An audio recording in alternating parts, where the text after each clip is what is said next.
Radio voice of Sindh London जे सामीन खे सिक ऐं प्यार भरियो सलाम क़बूल हुजे।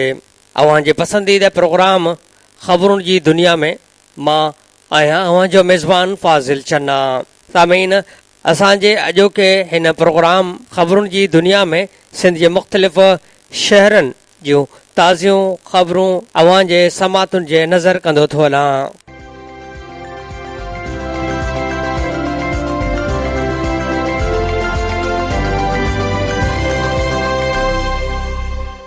अॼु जी अहम ख़बर आहे त supreme court memo gate case में अहमर बिलाल सूफ़ीअ खे अदालती मुआविन मुक़ररु कंदे सवाल कयो आहे त छा अदालत खे धोखो ॾींदड़ शख़्स खे अमरीका वापसि न कंदो।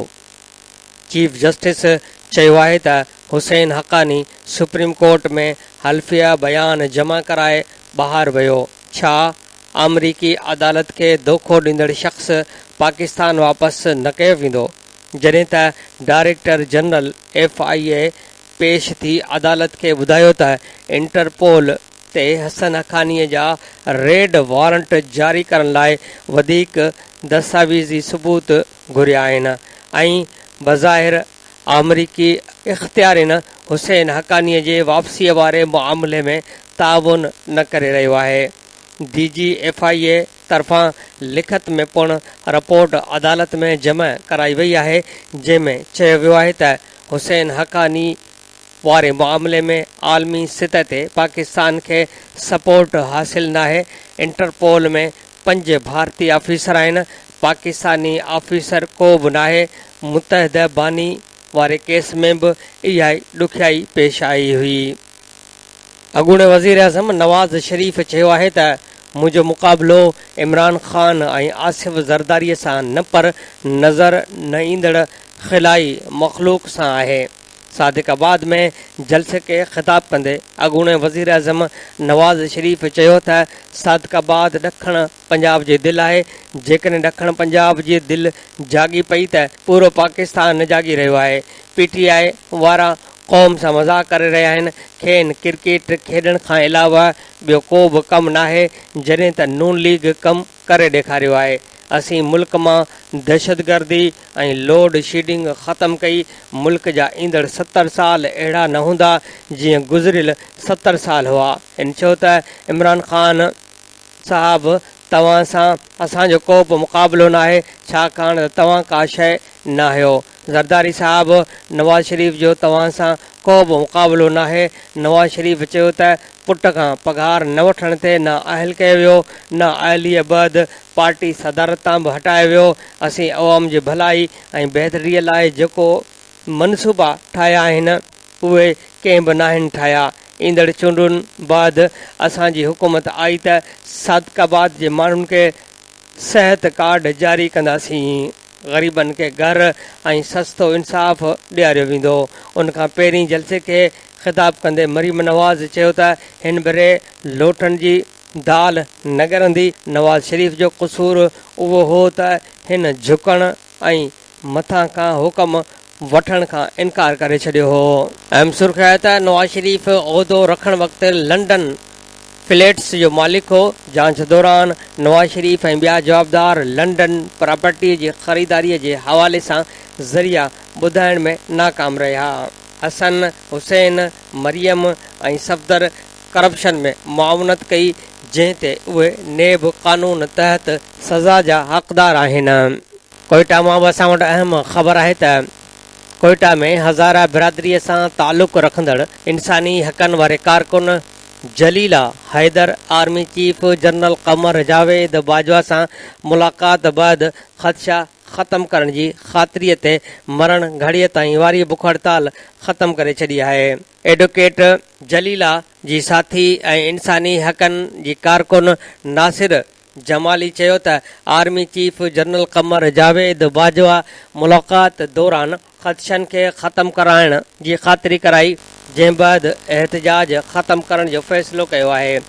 आर्मी चीफ चयो त टारगेट किलिंग में मुलवस माण्हुनि खे इबरत जो निशानो बणाईंदासीं। अवाम जे तहफ़ुज़ खे यकीनी बणाइण लाइ हर क़दम खंयो वेंदो। पाकिस्तान खे सही रुख में अॻिते खणी वञण में रियासत जी मदद ऐं एतमाद कयो वञे। वाज़े रहे त उनखां पहिरीं जलील हैदरी चयो हो त जेसिताईं आर्मी चीफ एहतजाजी कैंप ते नथो अचे तेसिताईं बुख हड़ताल जारी रहंदी। पर 2 मई ते राति देर सां घरू वज़ीर एहसान इक़बाल जलील हैदर सां मुलाक़ात लाइ कैंप पहुतो ऐं खेसि पाण सां गॾु वठी वञी आर्मी चीफ सां मुलाक़ात कराई। एहसान इक़बाल जलील हैदर ऐं हिन सां धरणे ते वेठल ॿियनि मुतासिर औरतुनि सां पिणु ॻाल्हियूं कयूं, जंहिं बैदि हिन औरतुनि खे जूस पियारे बुख हड़ताल ख़तमु कराई। ॿिए पासे BNP जे अॻुवाणनि बि मरण घड़ीअ ताईं वारी बुख हड़ताल ख़तमु करे छॾी आहे। कारकुन पंहिंजो सामान खणी घरनि ॾांहुं रवाना थी विया आहिनि। अहम सुर्ख़ी आहे त चीफ जस्टिस हज़ारा कम्यूनिटी जे नसल कशी जो नोटिस वरितो। कोयटा में हज़ारा बिरादरी जो क़त्लेआम थी रहियो आहे। छा हज़ारा पाकिस्तान जा शहरी न आहिनि? चीफ जस्टिस हज़ारा बिरादरी जे क़त्ल में मुलवस माण्हू सरेआम जलसा करे रहिया आहिनि। हुकूमत छा करे रही आहे? हूअ डप में दरख़्वास्त न पिया ॾियनि, ॿारनि खे दाख़िला न पई मिले, माण्हू स्कूल ऐं अस्पताल न पिया वञी सघनि। केस जी सुनवाई पाण कंदुसि। चीफ जस्टिस हुकूमत, लेवीज़ पुलिस ऐं घरू वज़ारत खां रिपोर्ट घुरी वरिती। लाड़काणे मां असां वटि अहम ख़बर आहे त chief justice Sindh high court justice Ahmed Ali Shaikh लाड़काणे जे अयूब कॉलोनीअ में क़त्ल थियल मासूम ॿारड़ी साहिमा जरवार जे क़त्ल जो नोटिस वठंदे लाड़काणे जे सेशन जज ऐं DIG लाड़काणो ऐं SP लाड़काणो खां वाक़े बाबति तफ़सीली रिपोर्ट तलब करे वरिती आहे ऐं लाॻापियल ऑफिसरनि तोड़े वाक़े जे जांच कंदड़ पुलिस ऑफिसरनि खे 7 मई ते घुराए वरितो आहे। होॾां पुलिस ज़रियनि मूजिबि साहिमा क़त्ल केस जे सिलसिले में ॿुधायो वियो आहे त पुलिस खे केस में अॻभराई हासिल थी आहे ऐं शक जे बुनियाद ते गिरफ़्तार 2 जवाबदारनि मां हिकु जवाबदार पुलिस खे अहिड़ियूं शाहिदियूं ॿुधायूं आहिनि जंहिं ज़रिए पुलिस साहिमा क़त्ल केस जे असुल जवाबदार ताईं पहुची सघंदी। उन हवाले सां काल SSP लाड़काणो साहिमा जे वालिद नसीम जरवार खे पंहिंजे ऑफिस में घुराए शक जी बुनियाद ते गिरफ़्तार जवाबदार खां मिलियल शाहिदनि ते हिन वधीक ॼाण हासिल कई आहे। ज़रियनि मुताबिक़ इहो इम्कान आहे त पुलिस ईंदड़ 1-2 ॾींहंनि में साहिमा जे क़त्ल में मुलवस असुल जवाबदारनि ताईं पहुची वेंदी। ॿिए पासे राब्तो करण ते हद जे हैदरी थाणे जे SHO असलम परवेज़ अबड़ो ॿुधायो त शक ऐं जांच जी बुनियाद ते गिरफ़्तारियूं जारी आहिनि ऐं SSP साहिमा जे वालिद खे बि जांच लाइ घुरायो हो। बाक़ी अञा असुल जवाबदार गिरफ़्तार न थिया आहिनि ऐं न ई का उन्हनि बाबति ॼाण मिली आहे। इनशा अल्लाह जल्द जवाबदारनि खे गिरफ़्तार कंदासीं। लाड़काणे में मासूम ॿारड़ी साहिमा जरवार जे कातिलनि जी गिरफ़्तारीअ लाइ काल्ह बि मुख़्तलिफ़ शहरनि में एहतजाजी मुज़ाहिरा कया विया। उन सिलसिले में गॾु कयल मालूमात मूजिबि लाड़काणे में ट्रांसपोर्ट इतिहाद ऐं शहरीन पारां न्यू बस स्टैंड रोड वटि एहतियाती मुज़ाहिरो करे धरणो हयो वियो, जंहिं सबबि ईंदड़ वेंदड़ ट्रैफ़िक जाम थी वई। जॾहिं त मुज़ाहिरीन टायरनि खे बाहियूं ॾेई सख़्तु नारेबाज़ी कई। उन मौक़े ते धरणे जे अॻुवाणी कंदड़ ट्रांसपोर्टरनि अब्दुल वहाब भुट्टो, मुजाहिद चांडियो, आमिर सेलरो ऐं ॿियनि चयो त 9 वरनि जी निंगरी साहिमा जरवार खे अग़वाबद जिनसी ज़्यादतीअ जो निशानो बणाए बेदर्दीअ सां क़त्ल कयो वियो। वाक़े खे 9 ॾींहं गुज़री चुका आहिनि, पर पुलिस जवाबदारनि जी गिरफ़्तारीअ लाइ का बि कार्रवाई न कई आहे, जंहिं मां साफ़ ज़ाहिर आहे त मासूम निंगरीअ जो खून लुड़ी वेंदो।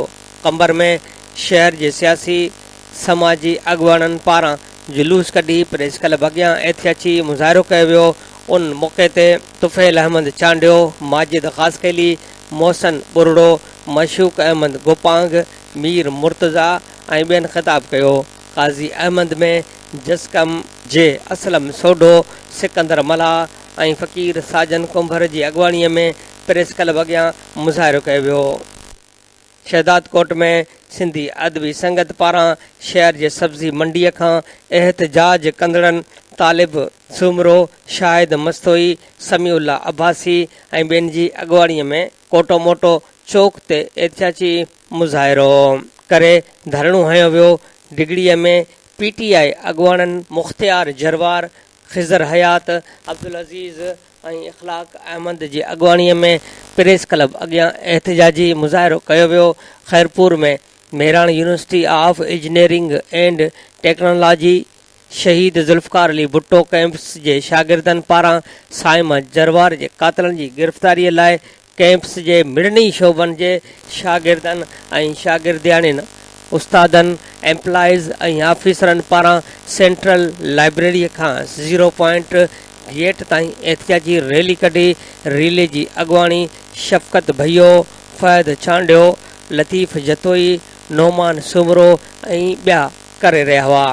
रैलीअ खे ख़िताब कंदे हिननि चयो त 7 ॾींहं गुज़रण बावजूदु मासूम निंगरी साइम जरवार सां ज़ियादती कंदड़ जवाबदार गिरफ़्तार न थी सघिया आहिनि, जिन खे फ़ौरी तौरु गिरफ़्तार करे सरियाम फाई ॾिनी वञे।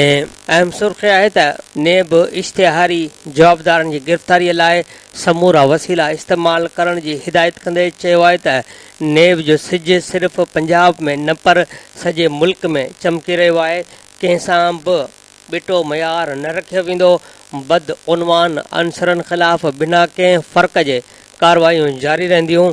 नेब chairman justice retired Javed Iqbal जारी कयल बयान में वधीक चयो आहे त नेब हिन वक़्त ताईं 226 जवाबदारनि खे गिरफ़्तार कयो आहे, जॾहिं त 39 ॼणनि खे एहतिसाब अदालतुनि क़ानून मूजिबि सज़ाऊं ॾिनियूं आहिनि। एहतिसाब अदालतुनि में 217 ॼणनि ख़िलाफ़ रेफरेंस दाख़िल कया विया आहिनि। 82 ॼणनि ख़िलाफ़ तहक़ीक़ात, 403 शख़्सियतनि ख़िलाफ़ इंक्वायरी, 872 ॼणनि ख़िलाफ़ जांच पड़ताल जी मंज़ूरी ॾिनी वई आहे। नेब जे एग्ज़ीक्यूटिव बोर्ड जे इजलास जी सदारत कंदे हिदायत कई त इश्तिहारी जवाबदारनि जी गिरफ़्तारीअ लाइ हर मुमकिन उपाउ वरिता वञनि, जॾहिं त इजलास में ॿुधायो वियो त जवाबदार मुज़फ़र नशात ख़िलाफ़ बदउनवानीअ जा 2 रेफरेंस, हिकु 2001 में ऐं ॿियो 2004 में एहतिसाब अदालत में पेश कयो वियो हो। जवाबदार मुज़फ़र नशात 2001 खां इश्तिहारी आहे। एहतिसाब अदालत 2004 में जवाबदार मुज़फ़र निशात जे अदम मौजूदगीअ में नेब जे क़ानून A31 तहत सज़ा ॾिनी। बोर्ड खे ॿुधायो वियो त नेब इश्तिहारी जवाबदार जी गिरफ़्तारीअ लाइ क़ानून मूजिबि कार्रवाई जी शुरूआति जवाबदार लुटियल रक़म वापसि करण लाइ नेब खे प्ले बार गेन जी दरख़्वास्त ॾिनी, जेका लाॻापियल अदालत ॾांहुं नेब ऑर्डिनेंस 25B तहत मोकिलण जी मंज़ूरी ॾिनी वई। नेब चेयरमैन चयो आहे त उन में कंहिं बि क़िस्म जी शक जी गुंजाइश न आहे त नेब जो सिज सिर्फ़ पंजाब में न पर सॼे मुल्क में चमकी रहियो आहे। करप्शन जी ऊंदाहीअ खे रोशनीअ में तब्दील करे कंहिंसां बि ॿिठो मयार न रखियो वेंदो। जेको बि बदउनवानीअ में शामिल हूंदो उन ख़िलाफ़ क़ानून मूजिबि कार्रवाई थींदी। कराची इमाम सां वटि अहम ख़बर आहे त नक़ीबुल्लाह क़त्ल केस जे मुख्य जवाबदार राओ अनवार खे बचाइण लाइ जांच खां पोइ जेल मुंतक़िल करण वारे अमल में बि डील ऐं ॻुझी हिकमत अमली ज़ाहिर थी पई आहे। हाणे राओ अनवार खे जेल बजाए ख़ानगी घर में रिहायो वियो आहे। राओ अनवार खे 21 अप्रैल ते अदालती हुकुम बावजूदु सेंट्रल जेल बदिरां घरू खाते जे ज़बानी हुकुम ते राओ जे घर वेझो ई मलीर कैंट में हिकु जाइ खे सब जेल करार ॾेई रखियो वियो आहे। अहिड़ो इंकशाफ काल जेल इंतिज़ामिया जी अदालत में पेश कयल जवाब में थियो आहे। इहो लेटर वक़्ती IG DIG jail Hyderabad Muzaffar Alam Siddiqui जे मंज़ूरीअ सां लिखियो वियो हो। वाज़े रहे त IG जेल नुसरत मंगणो आहे, पर 21 तारीख़ ते अदालत जॾहिं राओ अनवार खे जेल उमाणण जो हुकुम ॾिनो त उन वक़्तु नुसरत मंगण खे मोकल ते ज़ाहिर कयो वियो ऐं संदसि जाइ ते DIG जेल मुज़फ़र आलम सिद्दीकी खे IG जेल जी चार्ज ॾिनी वई हुई। उन ॾिस में राव अनवार खां आख़िरी भेरो जांच कंदड़ JIT जी हिकु मेंबर ऐं केस जे IOSSP सेंट्रल डॉक्टर रिज़वान राब्तो करण ते ॿुधायो त असां जांच मुकमल करे राव अनवार खे अदालत में पेश कयो। रिपोर्ट बि जमा कराई। अदालत हुकुम कयो त मुलज़िम खे सेंट्रल जेल उमाड़ियो वञे। राव अनवार खे सेंट्रल जेल खणी वियासीं त उतां जी इंतिज़ामिया राव खे कस्टडी में वठण खां इनकार कयो ऐं चयो त जेल में अहिड़ा दहशतगर्द मौजूदु आहिनि जिन मां राव जी हयाती खे ख़तरो आहे। उन करे जेल कस्टडी न कई वञे। उन ॾिस में घरू खाते जल्दी ई लेटर बि जारी करे रहियो आहे। SSP मूजिबि असां चयो त असांखे अदालत जो हुकुम आहे, असां छा करियूं। जंहिं ते जेल इंतिज़ामिया पंहिंजे हिकु DSP खे असां सां गॾु मलीर कैंट उमाणियो ऐं चयो त अस्करी 5 में हिकु घर खे सब जेल करार ॾिनो वियो आहे। उते राव खे रखियो वेंदो। तंहिं करे खेसि ओॾां मुंतकिल कयो। पोइ असां राव खे उन सब जेल में रखी अदालत में रिपोर्ट पेश करे छॾी आहे। असां तस्दीकी लेटर वठी वापसि हलिया आया आहियूं। हिन हिकु सवाल जे जवाब में चयो त राव अनवार खे पहिरीं ॾींहुं ई सब जेल मुंतकिल कयो वियो हो। 12 ॾींहं बाद अहिड़ी रिपोर्ट अदालत में पेश कई वई। उन मामले जो जांच पुलिस सां को वास्तो न आहे। इहो मामिलो जेल इंतिज़ामिया जो या घरू खाते जो आहे। ॿिए पासे ज़रियनि जो चवणु आहे त राव खे बचाइण लाइ खेसि फ़रार कराइण, पोइ अदालत में पाण मुरादो पेश कराइण, वरी जांच दौरान खांसि सहूलतकारनि तोड़े ॿियनि मामलनि बाबति पुछा न कराइण वारे डील ऐं हिकमत अमलीअ जो सिलसिलो खेसि जेल मुंतकिल करण ताईं जारी रहियो आहे। हिन भेरे इहा हिकमत अमली इख़्तियार कई वई जो जॾहिं खेसि जेल हवाले करण जो हुकुम थियो त सूबाई हुकूमत जे गुड बुक में मौजूदु ऑफिसर IG जेल नुसरत मंगुण खे मोकल ते ज़ाहिर कयो वियो ऐं उन जी जाइ ते DIG हैदराबाद जेल मुज़फ़र आलम सिद्दीकी खां इहो कमु करायो वियो आहे। ज़रियनि खां मूजिबि असुलु मामिलो राव अनवार जे हयाती के क़ैदियुनि खां ख़तरो न, पर राव अनवार जे सीने में मौजूदु उहे राज़ आहिनि जेके महफ़ूज़ रखण लाइ खेसि आम सिक्योरिटी वारे जेल जे माहौल में रखण खां बचायो पियो वञे त जीअं उहे ॻुझा मामला ज़ाहिर न थी सघनि। हिन वक़्तु राव खे संदसि घर वेझो ई सब जेल करार ॾिनल जाइ में रखियो वियो आहे जिते खेसि समूरियूं सहूलतूं ॾिनियूं वयूं आहिनि। दहशतगर्दी टोड़ अदालत जे जज नौजवान नक़ीबुल्लाह क़तल केस जी ॿुधणीअ दौरान रिमार्क्स में चयो आहे त ईंदड़ ॿुधणीअ ते मलीर जे अॻूणे SSP राव अनवार खे पेश न कयो वियो त मेडिकल सर्टिफिकेट जारी कंदड़ डॉक्टर खे घुराए वठंदासीं। DSP कमर अहमद समेत 11 जवाबदार अदालत में पेश थिया। जेल इंतिज़ामिया राव अनवार जी बीमारीअ बाबति मेडिकल रिपोर्ट जमा कराई। जेल इंतिज़ामिया रिपोर्ट में चयो त राव अनवार बीमार आहे, तंहिं करे अदालत में पेश थी नथो सघे। अदालत में जांच ऑफिसर ज़मनी चालान पेश कयो जंहिं मूजिबि जंहिं वक़्तु नक़ीब खे क़तल कयो वियो राव अनवार मौजूदु हो। चालान में ॿुधायो वियो आहे त नक़ीब जो जेली मुक़ाबिलो हिकु मनसूबे तहत कयो वियो।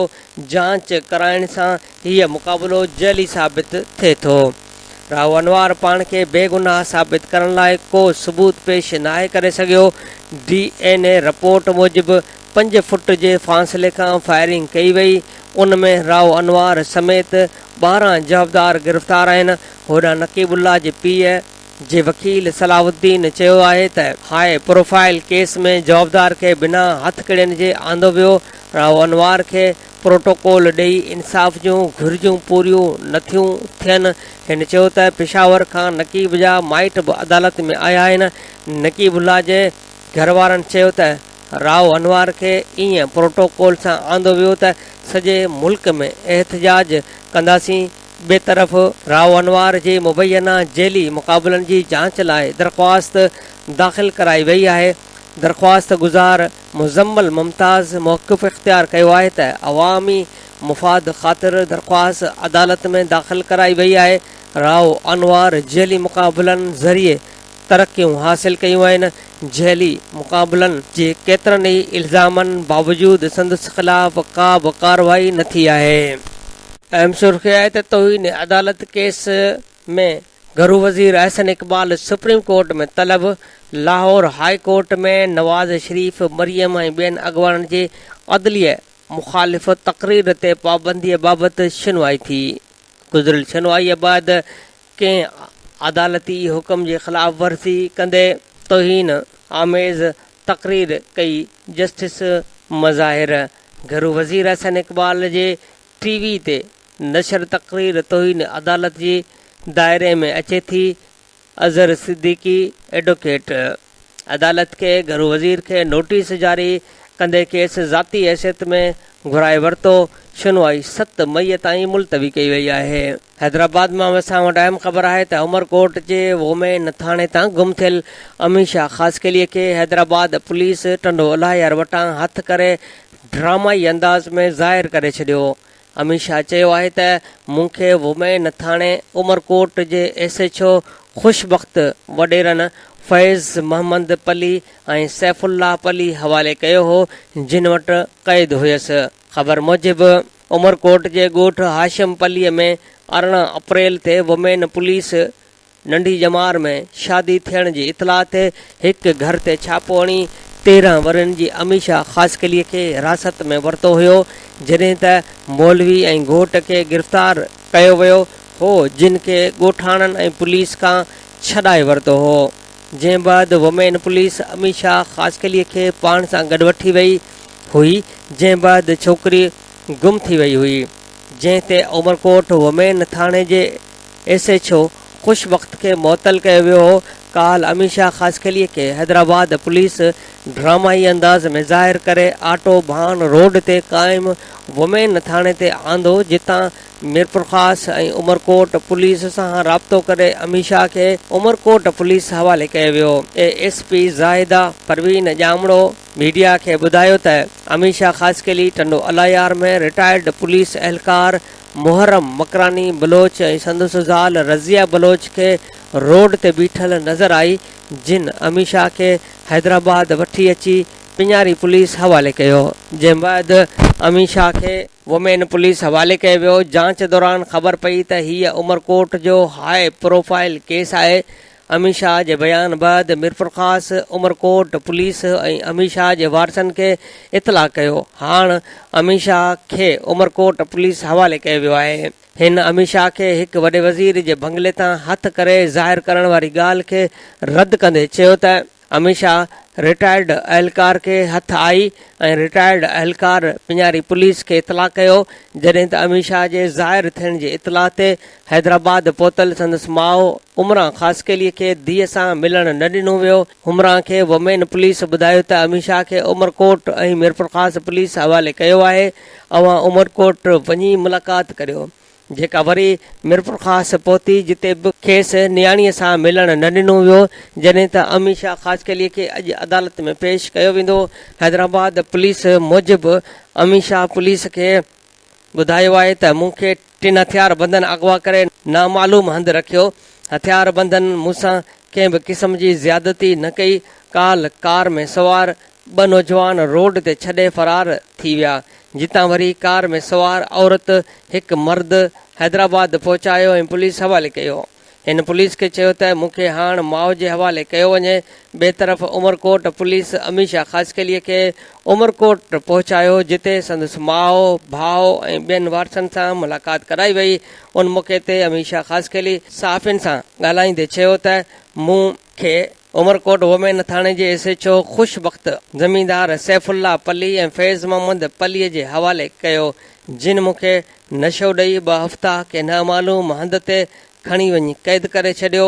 हिन वधीक चयो त मूंखे मुंहिंजी माउ हवाले कयो वञे। अमीर शाह ख़ासकेलीअ जी माउ उमरां ख़ासकेली उमरकोट में सहाफ़ियुनि सां ॻाल्हाईंदे चयो त मुंहिंजी धीअ खे ज़मींदार सैफुल्ला पली ऐं फैज़ मोहम्मद पली अगवा कयो हो। पुलिस असां सां कंहिं बि क़िस्म जो सहकार न कयो। असांखे टीवी ज़रिए धीअ जे मिलण जी ॼाण मिली, जंहिं बैदि हैदराबाद वियासीं, पर हैदराबाद में पुलिस वारनि नियाणी सां मिलण न ॾिनो ऐं चयो त मीरपुर ख़ासि वञी मिली वठो।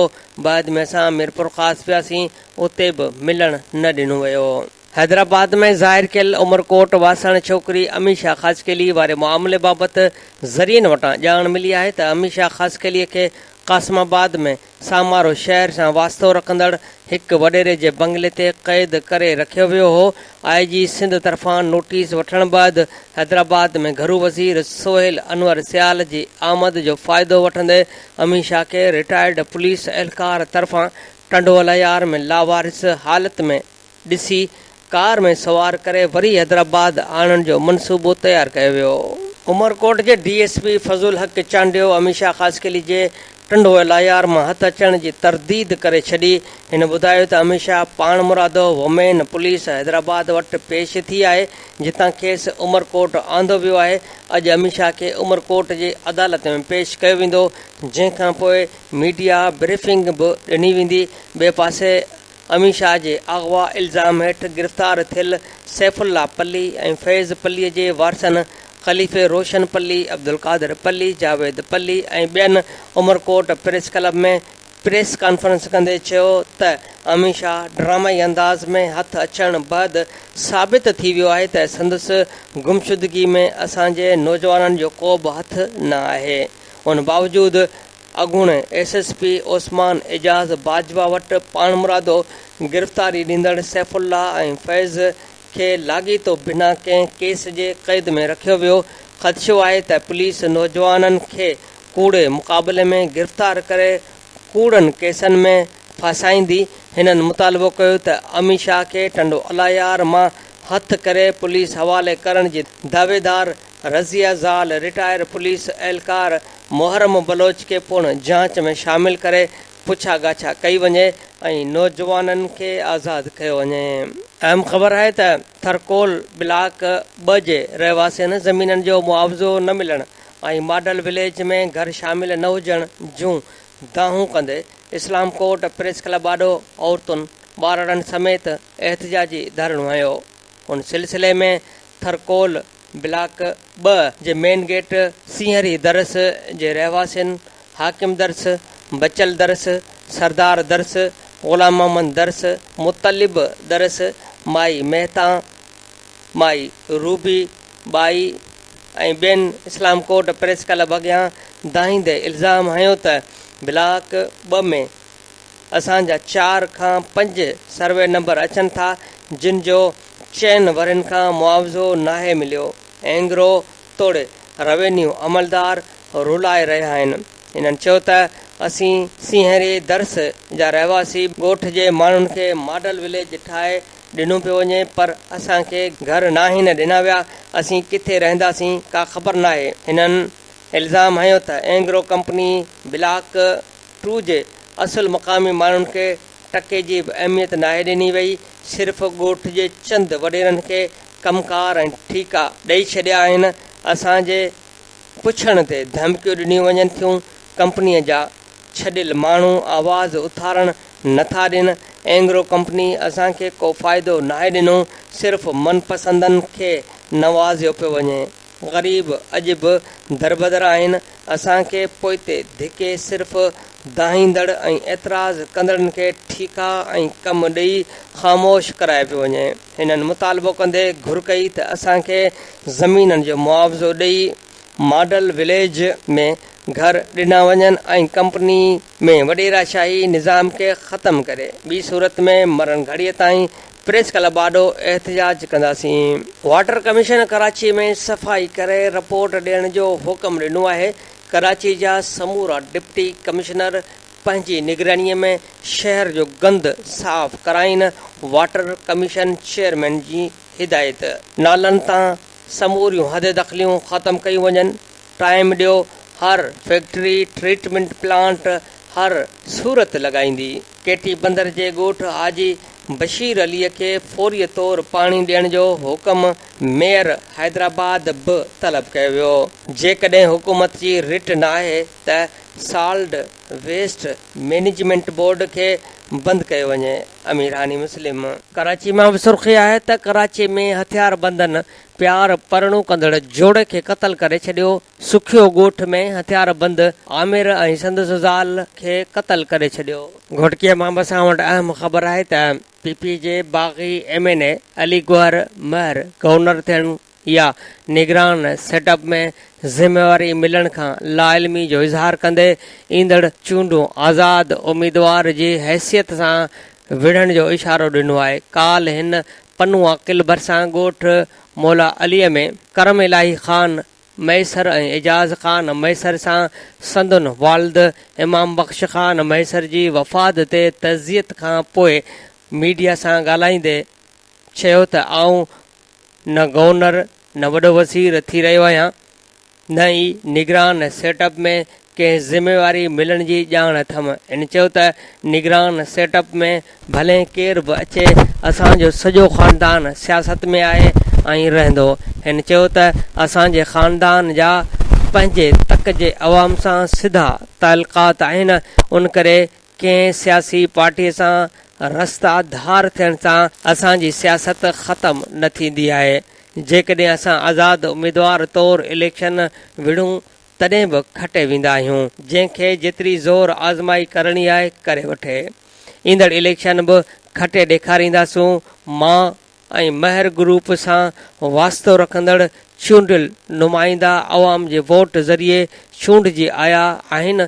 हिन चयो त निगरान सेटअप 3 महीननि लाइ अचे या 3 सालनि लाइ, उन सां असांजी सियासत खे को बि फ़र्क़ु न पवंदो। हिन चयो त असांजी सियासत हर दौर में सदा बहार रही आहे। हर कंहिंखे सियासत जो जवाबु सियासत सां ॾियणु ॼाणूं था। उन मौक़े ते अहमद अली ख़ान महर, सरदार अली गौहर ख़ान, शाहनवाज़ महर, लियाकत अली मैसर, लैल मोहम्मद महर, रफ़ीक ख़ान कलवड़, अब्दुल्ला चाचड़, जमील लंजार ऐं ॿिया अली गौहर महर सां गॾु हुआ। हैदराबाद मां बि असां वटि अहम ख़बर आहे त तहलके हैदराबाद जे ॿाराड़ी जे सवे नंढनि आबादगारनि पाणीअ जे हथरादू खोट ख़िलाफ़ रूड़ीअ केनाल ते मुज़ाहिरो करे धरणो हयो। ख़बर मूजिबि तहलके हैदराबाद ॿाराड़ीअ जे मसू भुरगड़ी सब डिवीज़न जे शाख़ुनि हूसड़ी, राहोकी, मियाणी, जाम ऐं ॿियनि शाख़ुनि ज़रिए ज़मीनूं आबाद कंदड़ सवे नंढनि आबादगारनि हैदराबाद ब्रांच में पाणी न छॾण ख़िलाफ़ ॾेथा खां मसू भुरगड़ीअ ताईं रैली कढी रोड़ी केनाल ते 10 दरिए वटि मुज़ाहिरो करे धरणो हयो। जंहिंजी अॻुवाणी मक़ामी ज़मींदार हाजी ख़ाबंद बख़्श जहेजो, वली मोहम्मद लिगारी, हाजन लिगारी, सैयद साजिद शाह, ज़वार इमाम बख़्श लिगारी ऐं ॿियनि कई। उन मौक़े ते आबादगारनि 3 कलाकनि ताईं धरणो हणी नारेबाज़ी कई। उन मौक़े ते हाजी ख़ाबंद बख़्श तोड़े ॿियनि आबादगारनि चयो त 6 महीननि खां असांजे शाख़ुनि में पाणी नाहे छॾियो वियो, जंहिं सबबि शाख़ुनि में वारी उॾामी रही आहे। वाराबंदीअ जे नाले ते ॿियनि वाहन में पाणी छॾियो पियो वञे, पर हैदराबाद ब्रांच में पाणी न पियो छॾियो वञे। मुंड जे आबादगारनि खे पाणी ॾिनो पियो वञे। आपाशी अमलो रुश्वत एवज़ बाअसरनि खे लिफ्ट मशीननि ज़रिए पाणी ॾेई रहियो आहे, पर असां नंढनि आबादगारनि खे लावारस छॾियो वियो आहे। हिननि इल्ज़ाम हयो त पाणी न मिलण सबबि अंबनि जे बाग़नि में अंबड़ियूं छणी रहियूं आहिनि ऐं मेवे ते हाञेकार असर पइजी रहिया आहिनि। वोणनि जी पोखी, गुलाब ऐं कमंद जा फ़सुल तबाह थी रहिया आहिनि, जंहिं सबबि नंढा आबादगार मुआशी बदहालीअ जो शिकार थी रहिया आहिनि। हुकूमत में वेठल बाअसरनि ऐं चूंडियल नुमाइंदनि खे पाणी ॾिनो वियो आहे, जिन जी हज़ारें एकड़ ज़मीन आबाद थी रही आहे, पर नंढनि आबादगारनि जूं ज़मीनूं सुकी रहियूं आहिनि। हिननि मुतालबो कयो त पाणीअ जी मुनसिफ़ाणी विर्छ करे नेब तोड़े रेंजस ज़रिए पाणी चोरी ऐं पंहिंजा नवाज़ी बंदि कराई वञे। हिननि चिताव ॾिनो त पाणी न ॾिनो वियो त रोज़ एहतजाज कंदासीं। मिठीअ मां बि असां वटि अहम ख़बर आहे त थरपारकर में ख़ोराक जी खोट ऐं मुख़्तलिफ़ बीमारियुनि वेगे वधीक 5 मासूम ॿारड़ा फ़ौत थी विया। मिठी, इस्लाम कोट, छाछरो, डीपलो, कलोई, नंगर पार्कर ऐं ॾाहली तालुकनि में बीमारियुनि वेगे ॿारड़नि जे फ़ौत थियण जो सिलसिलो तेज़ीअ सां जारी आहे। सिविल इस्पताल मिठीअ में ख़ुराक ऐं सहूलियतुनि जी खोट सबबि वधीक 5 ॿारड़ा फ़ौत थी विया। हलंदड़ महीने जे 2 ॾींहनि दौरान फ़ौती ॿारड़नि जो अंग 7 थी वियो। फ़ौती ॿारड़नि में 8 सालनि जी हसीना, 6 सालनि जी गुडी, वहीद, सिद्दीक़ ऐं सूरज जा ताज़ा ॼावल ॿारड़ा शामिल आहिनि। सिविल इस्पताल में दवाउनि समेत सहूलियतुनि जी खोट बरक़रार आहे।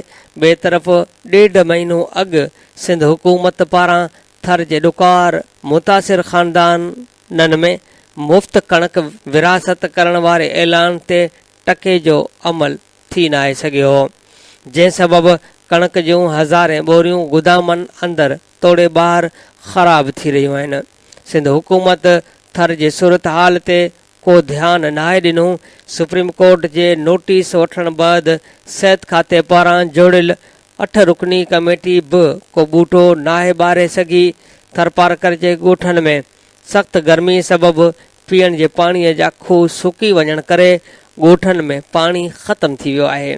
चौपायो माल जो चारो खुटी वञण करे 80 लख ढोर बुखनि में पाहा थी विया आहिनि।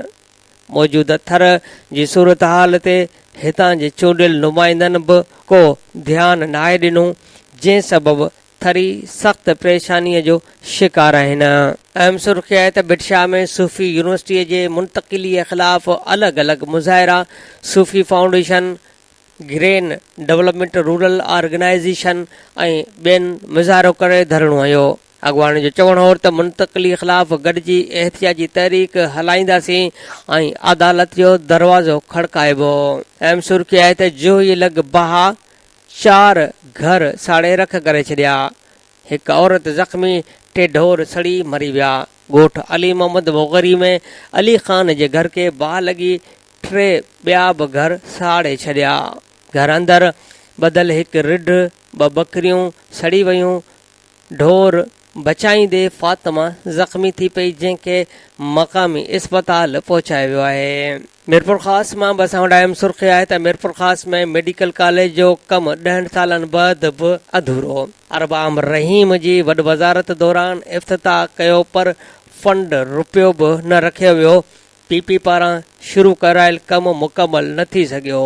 पीपी जे हुकूमत अचण बैदि हर साल मैंगो फेस्टिवल में ईंदड़ वॾो वज़ीर क़ाइम अली शाह बि कॉलेज जा ऐलान कया।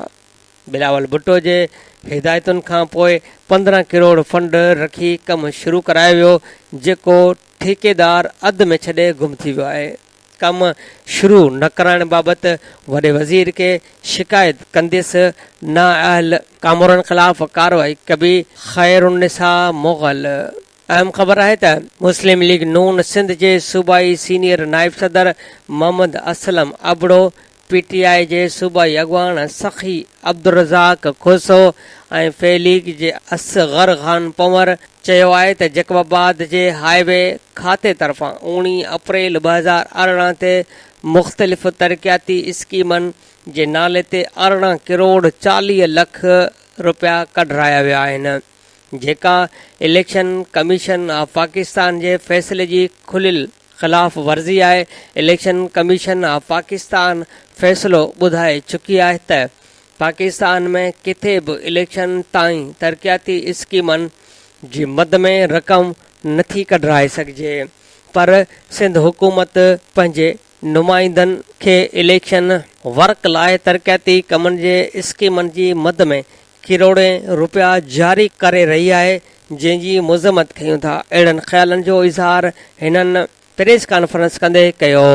हिननि वधीक चयो त असांखे ख़दशो आहे त इहा रक़म मुख़्तलिफ़ इलाइक़नि में वोटरनि खे ख़ुशि करण लाइ ख़र्च कई वेंदी, जेका इलेक्शन खां अॻु वारी धांधली आहे, जंहिं ते इलेक्शन कमीशन ऑफ पाकिस्तान ऐं सुप्रीम कोर्ट ऑफ पाकिस्तान खे फौरी नोटिस वठणु घुर्जे। पीटीआई अॻवान रज़ाक खोसो चयो त जैकबाबाद में आबादगारनि लाइ आयल बारदाणो सिर्फ़ हिकिड़ी ई बिरादरीअ खे ॾिनो वियो आहे, जॾहिं त नंढनि आबादगारनि खे मुकमल तौरु नज़र अंदाज़ कयो वियो आहे, जंहिं ख़िलाफ़ आबादगारनि सां गॾिजाणी करण बैदि एहतिजाज कयो वेंदो। अहम सुर्ख़ी आहे त छाछरे वेझो ॻोठ के बाहि 20 कखा वांगुरु सड़ी विया। ॻोठ ख़ान मोहम्मद रिंद में माखी लाहिण दौरान ॾिनल बाहि हिकु घर खे लॻण बैदि सॼे ॻोठ खे वकोड़े वई। पौरितनि जा 20 कखावा झूपड़ा ऐं घरनि में ॿधल 10 बकरियूं बि सड़ी वयूं। समूरो अल तल सड़ी रख थी वियो। बाहि जा मुतासिर ख़ानदान सख़्त गर्मीअ में पंहिंजा मासूम बचा वठी खुलियल आसमान हेठि बेयारो मददगार वेठल आहिनि। मुतासिरनि चयो त ख़ौफ़नाक बाहि सबबि सभु कुझु तबाह करे छॾियो। दाइण बावजूदि फायर ब्रिगेड न मोकिली वई। हाणे बेयारो मददगार खुले आसमान हेठि वेठल आहियूं। हिननि अपील कई त संदुन वाहर कई वञे। अहम सुर्ख़ी आहे त बजट में सरकारी मुलाज़िमनि खे नज़रअंदाज़ करण ख़िलाफ़ आपका जा मुज़ाहिरा। हैदराबाद, मीरपुर ख़ास, शिकारपुर, नौशर फिरोज़ ऐं ॿियनि शहरनि में मुज़ाहिरा कया विया। चार्टर ऑफ डिमांड मंज़ूर कयो वञे। ॿी सूरत में एहतिजाज जो दाइरो वधाए वेंदो। अॻवाननि जो छिताव। Radio voice of Sindh London जे प्रोग्राम ख़बरुनि जी दुनिया में अॼु जूं अहम ऐं ताज़ियूं ख़बरूं अवां जे समातुनि जे नज़र कयमि। प्रोग्राम ख़बरुनि जी दुनिया रोज़ानो सुबुह जो 7:30 वॻे, मंझंदि जो 12:30 ते ऐं शाम जो 7 वॻे नशर कयो वेंदो आहे। ॿुधण न विसारींदा। प्रोग्राम जे हवाले सां पंहिंजा कमेंट्स ऐं राया असांजी हिन ईमेल ते ॾींदा। ईमेल आहे info@radiovoiceofsindh.com। तव्हांजे रायनि ऐं कमेंट्स जो इंतज़ारु रहंदो। हाणे radio voice of Sindh London जे प्रोग्राम ख़बरुनि जी दुनिया जो वक़्तु पुॼाणीअ ते पहुतो। वरी ॿिए बुलेटिन में हाज़िर थींदासीं। ओसि ताईं फाज़िल चना खे ॾींदा इजाज़त। अल्लाह निगहबान।